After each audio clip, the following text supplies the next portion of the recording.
Timu ya wananchi Young Africans wameachia statement ambayo inaelezea kwamba hawatacheza mechi, japokuwa kuna kikao ambacho kilikuwa kimefanyika leo mapema kabisa tarehe 9.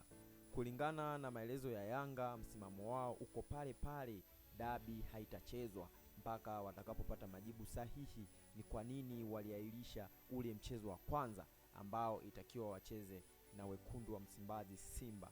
Lakini mara baada ya Simba kuandika barua kwamba hawatacheza kutokana na sababu za kutokufanya mazoezi, barua ya Yanga inasema hivi: uongozi wa Young African Sport Club unapenda kuutaarifu umma kuwa tarehe 7 Juni 25 tulipokea barua kutoka bodi ya ligi kuu Tanzania kwa ajili ya kuhudhuria kikao maalum kujadili masuala ya usuyo mchezo namba ya 184 wa ligi kuu ya NBC Yanga dhidi ya Simba. Uongozi wa klabu yetu ulitii wito huo na kushiriki kwenye kikao kilichofanyika leo Jumatatu Juni tarehe 9, 2025 kwenye ofisi za bodi ya ligi Tanzania zilizopo jengo la NSSF Mafao House, Dar es Salaam kuanzia saa 4 asubuhi.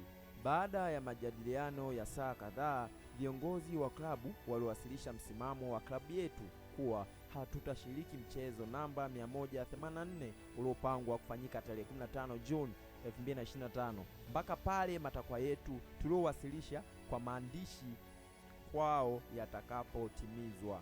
Tunawatakia kila laheri bodi ya ligi na shirikisho la mpira wa miguu nchini katika kushughulikia matakwa yetu yenye mustakabali mkubwa kwenye maendeleo ya mpira wa miguu Tanzania. Imetolewa na kamati ya utendaji Young African Sports Club.